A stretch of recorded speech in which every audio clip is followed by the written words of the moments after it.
الذين آمنوا صلوا عليه وسلموا تسليما.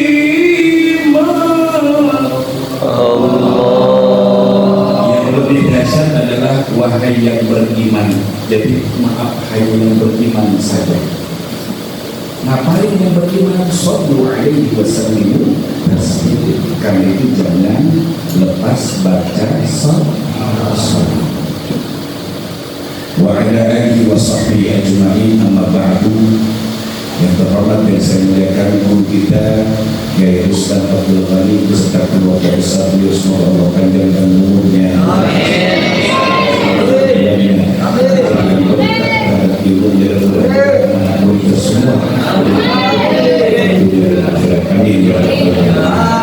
Dan juga kepada semua yang hadir di tempat ini, alhamdulillah, orang-orang yang diberikan Allah kemampuan untuk hadir di majelis maulid ini tidak banyak. Karena ada orang yang kurang suka dengan maulid, ada orang bahkan yang benci terhadap maulid, atau dia tak suka, dia simpan dalam hatinya. Tapi paling tidak, maulid ini adalah satu ibadah yang pernah dilakukan Kanjeng Rasul, yaitu Nabi Muhammad. Ketika beliau ditanya, kenapa engkau suka puasa di hari Senin? Apa jawab Rasul? Ini hadis sahih ini. Bukhari Muslim meriwayatkan, para ulama yang lain memakai hadis itu meriwayatkan. Apa kata Rasul? Hari Senin adalah hari di mana aku dilahirkan. Berarti yang pertama merayakan hari kelahiran dengan ibadah yaitu puasa Kanjeng Nabi, Kanjeng Rasul. Tapi mohon maaf, maulid yang kita biasa lakukan ini bukan hal yang wajib. Ya, bukan wajib. Nggak ada uang, belum bisa maulid, nggak apa-apa. Yang penting semangat. Kenapa? Karena momen maulid ini merefresh keyakinan kita, merefresh kecintaan kita kepada Allah dan Rasul. Kenapa demikian? Karena perintah. Perintahnya apa? Bismillahirrahmanirrahim.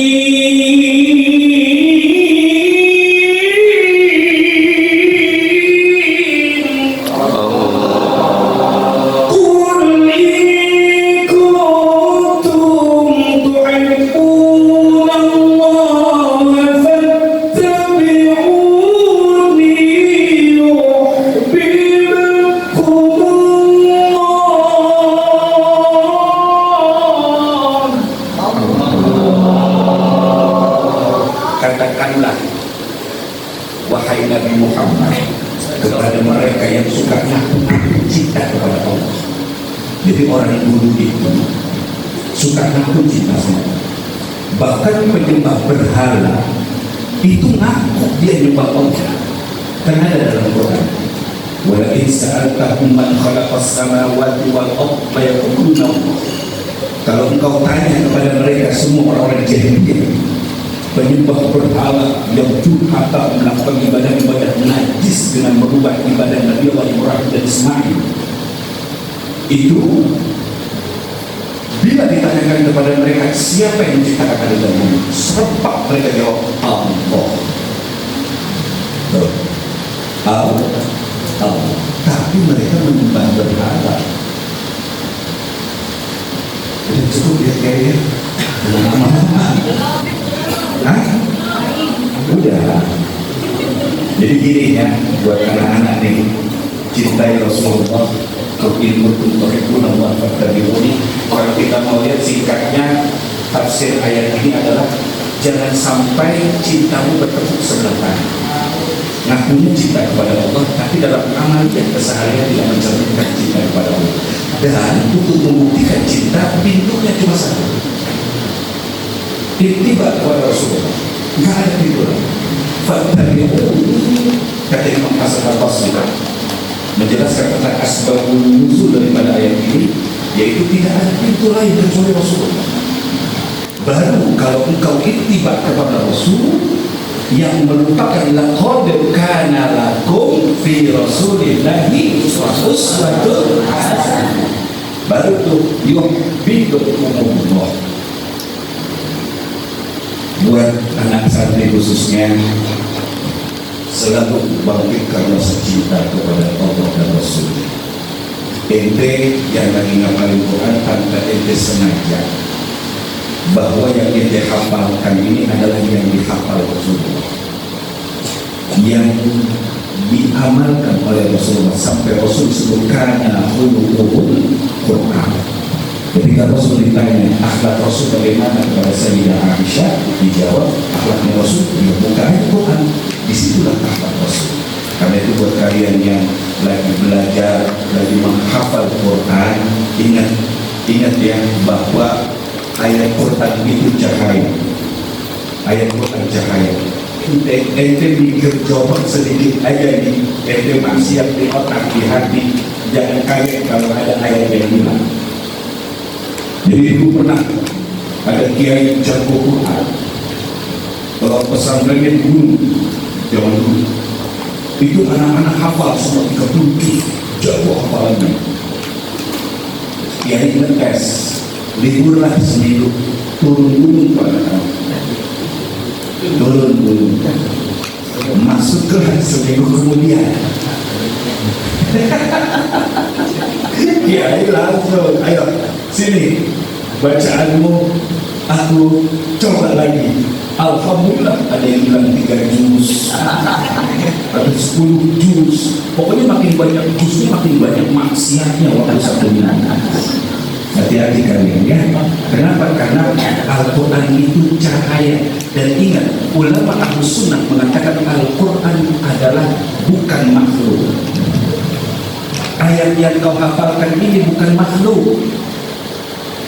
Jangan kaget, satu-satunya kitab suci di permukaan bumi ini yang mudah dan bisa dihafal adalah Quran. Pernah ada satu uji coba. Coba sekiranya seluruh kitab suci di bumi ini yang dianggap kitab suci kau buang kau.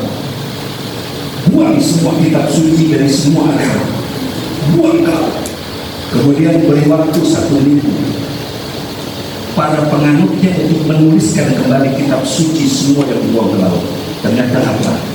Enggak sampai sehari, cuma Quran yang kembali ditulis dalam keadaan benar. Sedangkan kitab lain mereka lupa, mereka nggak hafalin. Itu hebatnya Quran. Kemudian tidak ada ilmu yang paling dahsyat, paling indah yang sedang dipelajari, yang membawa cahaya kecuali kita belajar Quran.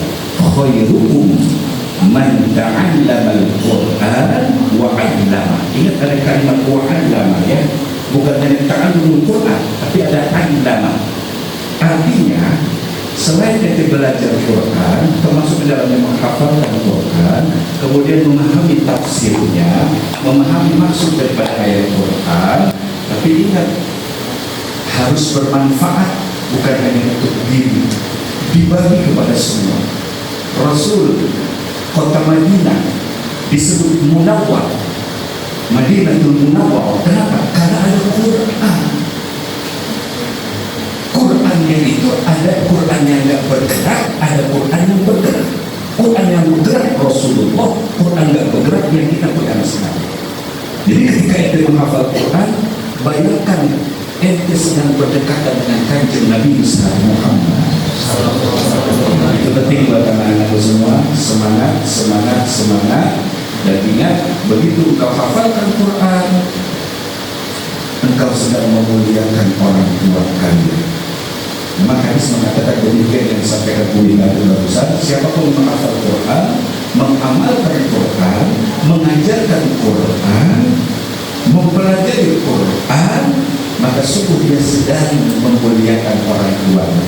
Kalau orang tuanya sudah ada di dalam kubur, orang ini bukan hanya menghafal tapi mengamalkan isi Quran, itu sama saja dia memakaikan mahkota di kepala orang tuanya yang ada dalam kubur. Dan mahkota itu kata Rasulullah, cahayanya melebihi daripada terangnya cahaya matahari. Itu dahsyatnya Quran. Demikian, nggak berasa sudah 3 jam. Assalamualaikum warahmatullahi wabarakatuh. Jangan, saya mau menghantar mereka, menghantar. Assalamualaikum warahmatullahi wabarakatuh. Waalaikumsalam.